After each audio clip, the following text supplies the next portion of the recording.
నమో భగవతే రుద్రాయ.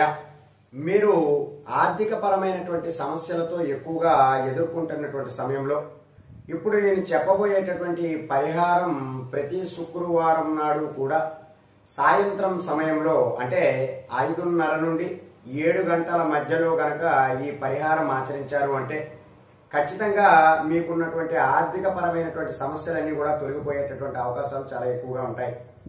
అయితే దీనికి మనం చిన్నపాటి తాంత్రిక పరిహారం లాగా మనం చేసుకుంటూ ఉంటాం.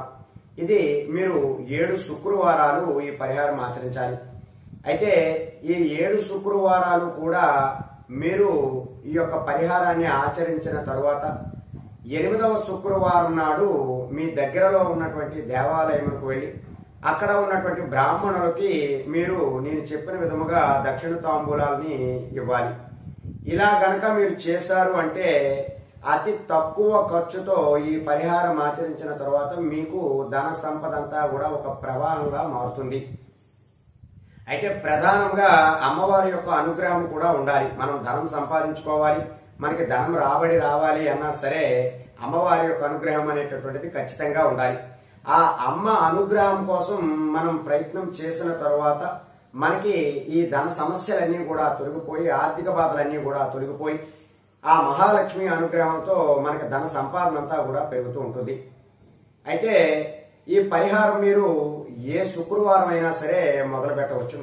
ప్రత్యేకంగా ఇప్పుడు మనకి శ్రావణ మాస శుక్రవారాలు నడుస్తూ ఉన్నాయి. ఈ శ్రావణ మాసంలో వచ్చేటటువంటి శుక్రవారాలు చాలా విశేషమైనటువంటివి. అందుకే వరలక్ష్మి వ్రతం ఆచరించిన తరువాత గాని లేదా వరలక్ష్మి వ్రతం ముందు నుండి గాని ఏ శుక్రవారం నాడైనా సరే ఈ పరిహారాన్ని ఆచరించవచ్చును. ఇది 7 శుక్రవారాల పాటు చేయాలి.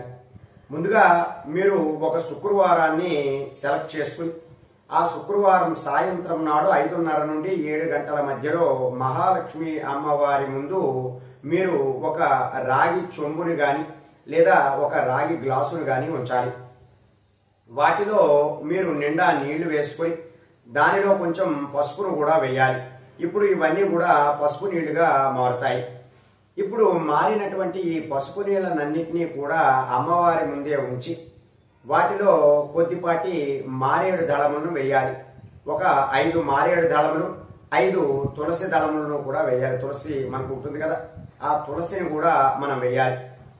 ఇప్పుడు దీనిలో ఏదైనా ఒక నాణ్యాన్ని అంటే అది రూపాయి నాణ్యం కావచ్చు, 2 రూపాయల నాణ్యం కావచ్చు, లేదా 5 రూపాయల నాణ్యం కావచ్చు, 10 రూపాయల నాణ్యం కావచ్చు, ఏదైనా ఒక నాణ్యమును అందులో వేయాలి. వేసిన తరువాత ఆ యొక్క ఏదైతే చెంబు మనం అంతా కూడా తయారు చేసుకున్నాం కదా దానికి దగ్గరగానే అలాగే అమ్మవారికి కూడా ఆవునేతి దీపాన్ని వెలిగించి చూపించాలి. చక్కగా సువాసనలు వెదజల్లుతున్నటువంటి ధూపాన్ని చూపించాలి.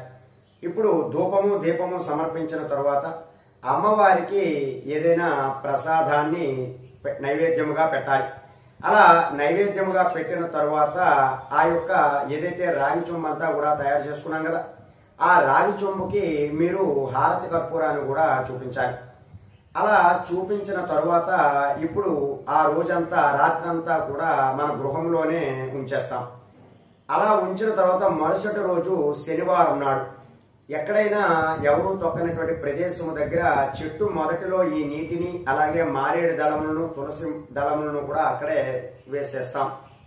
ఇప్పుడు మనకి మిగిలినటువంటి ఆ కాయిన్ ఏదైతే మీరు ఇదివరకు అందులో వేస్తారు కదా 1 rupee coin, 2 rupee coin, 5 rupee coin, 10 rupee coin, ఆ కాయిన్ ని మీరు కలెక్ట్ చేసుకుని మీ వాలెట్ లో గాని లేదా మీరు ధనము దాచుకున్నటువంటి మీ బీరువాలో కానీ ఈ యొక్క నాణ్యాన్ని ఉంచాలి.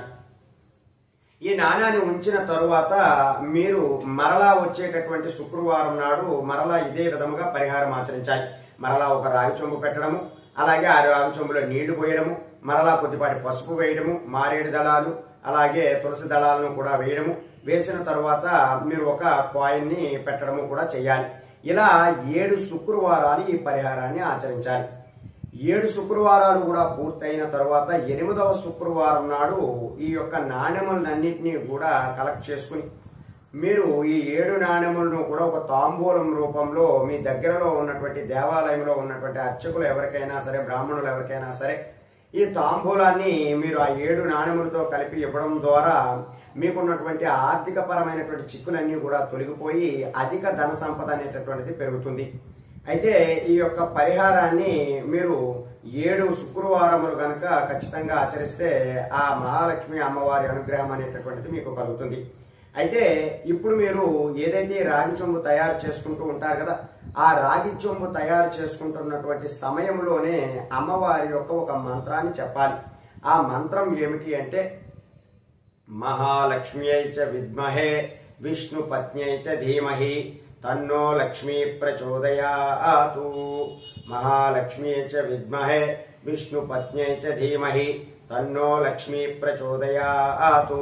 ఈ మంత్రాన్ని 11 సార్లు చెప్పుకుంటూ మీరు అమ్మవారికి నమస్కారం చేసుకోవాలి. ఇలా చేయడం ద్వారా మీకున్నటువంటి ఆర్థిక పరమైనటువంటి సమస్యలు ఏవైతే ఉన్నాయో అవన్నీ కూడా తొలగిపోతాయి. ఖచ్చితంగా మీకు ధన ప్రవాహం అనేటటువంటిది పెరుగుతుంది. ఈ పరిహారాన్ని ఎవరైతే ఆర్థిక బాధలతో ఎక్కువగా ఇబ్బంది పడుతున్నారో వారు ఆచరించి మంచి ఫలితాలు పొంది అమ్మవారి యొక్క అనుగ్రహం పొందడానికి ప్రయత్నం చేయండి. సర్వే జనా సుఖినో భవంతు. శుభం.